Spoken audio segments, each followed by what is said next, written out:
解放，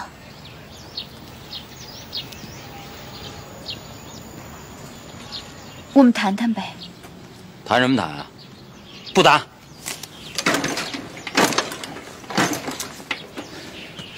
你知道不知道我现在见不得你啊？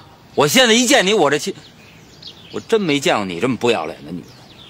不谈。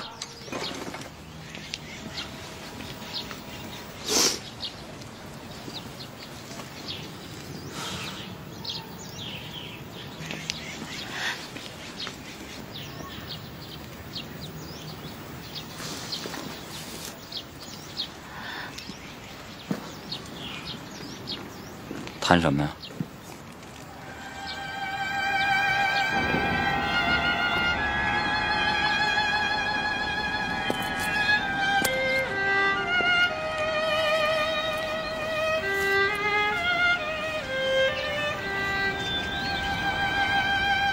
本来想给你写封信的，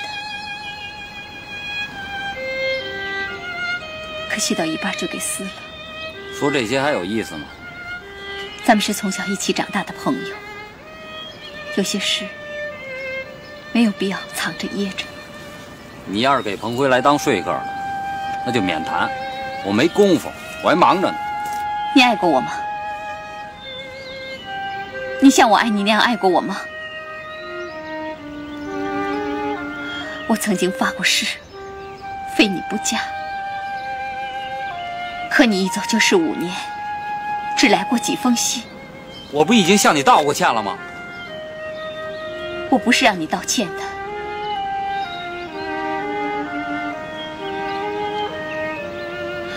我只是想问你，你有没有真正爱过我？其实你从来都没爱过我，是吗？可是，彭辉现在爱你是吧？彭辉是喜欢我，可那时我跟你好，他从来没有想过这种事，我也根本不知道他有这个意思。你不在那2年，他是在照顾我，他是在替你照顾我。那年冬天，他为了给我生火取暖，冒着雪进山砍柴，碰到了狼群，在树上冻了1天1夜，才被村民们救了下来。照顾照顾就照顾到一起去了吧？你现在跟我说这些干什么？我不想听。知道我为什么叫你到这儿来吗？我知道，我就曾经在这个地方，我跟你说我喜欢你。我现在想想，我当时怎么这么傻呀？我那年冬天，5年没有你任何音讯，我是从这儿跳下去的。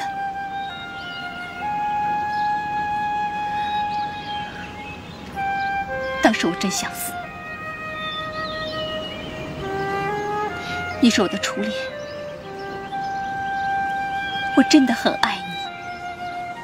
我从来没有想过，如果没有你的日子，我该怎么活。那时候你不理我，我觉得我活着都没有意思，你知道吗？我好几次都想到死，但我总在想，第2天可能会有你的信。就这样，一直等了5年，5年呢，你无音无讯的，我真受不了了。我从这跳下去那会儿，满脑子想的都是你。那时候我在想，如果你知道我为你自杀，你会怎么想？你会为我难过吗？会为我伤心吗？可是我没死成，是彭辉救了我。他那时候看我情绪不好，就天天跟着我。我跳进冰窟窿那会儿，他也跟着跳了进去。你是为了感恩？不，开始是有一点儿，后来不是了。因为我跟彭辉在一起，我才知道什么是爱。姐夫，你从来都没有爱过我。那时我们插队的时候年龄都小，不懂得什么是爱。你当时追我，是因为我好看，是不是？你在朋友面前有个吹嘘的资本，对吧？以前都是我做的不好，可这次回来，我一直想找机会弥补过去的错误，可是你一直没给我机会啊。姐夫，咱们这么多年了，彼此都这么了解，你没必要再顾及什么面子。如果我现在答应你，我跟你好，你会立马跟我结婚吗？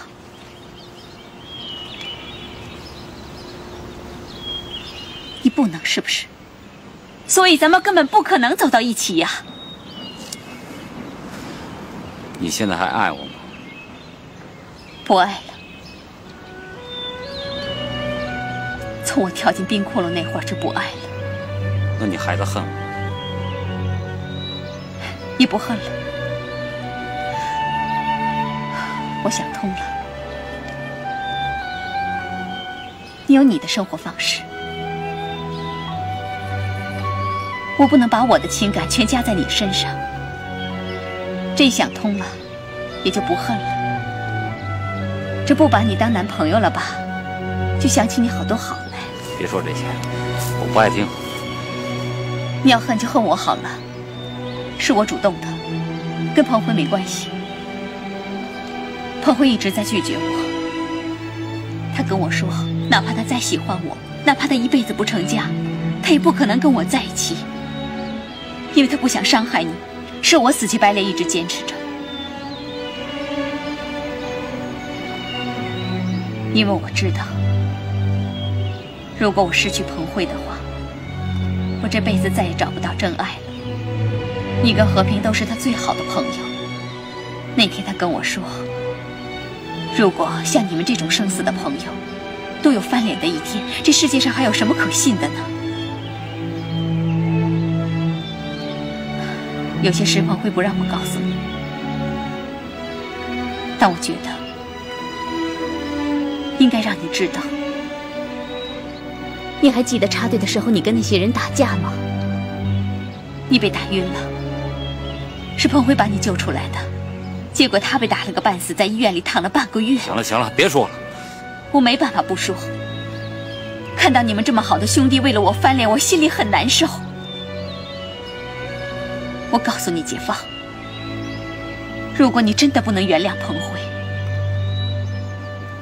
那我走，好吗？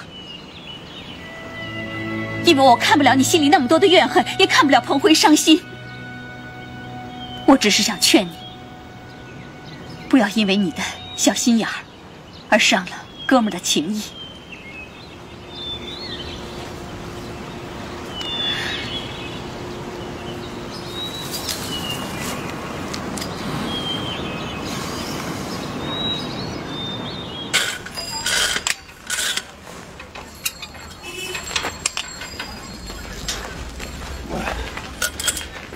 小赵，走了啊！李大爷，你说你街坊邻居住着，你还给钱？你下次再给钱，你就别到我这儿来修了啊！好，这孩子，哎，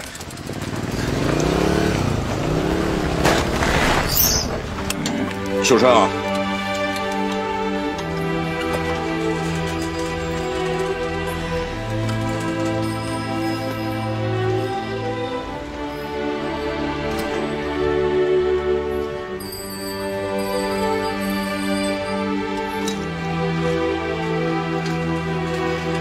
你说咱俩要打架，谁打得过谁？我看你不成。我这几年当兵，别的没学会，这擒拿格斗可没少学。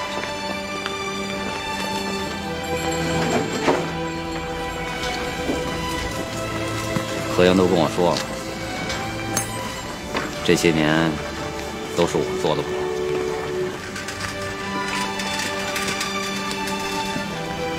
这事儿就过去了，咱俩还是好兄弟。晚上咱叫和平一块儿吃饭去。愣着干什么呢？啊？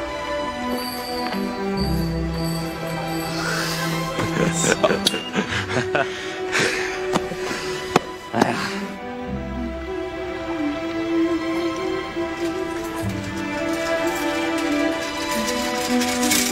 哎呀，啥事儿？乐的，你看，啥事儿啊？明天我要上班了。真的？从早上听到名字之后，我就一直兴奋到现在。看来真的要熬出头了。我们单位是计件工资，多劳多得。你就瞧好吧，看我怎么拿第一。你呀，你是穷怕了。按理说挣钱是男人天经地义的事儿。行，只要你乐意，上班其实也没什么。大男子主义。我不是那意思，我傻样的，没有女人不喜欢听这种话的。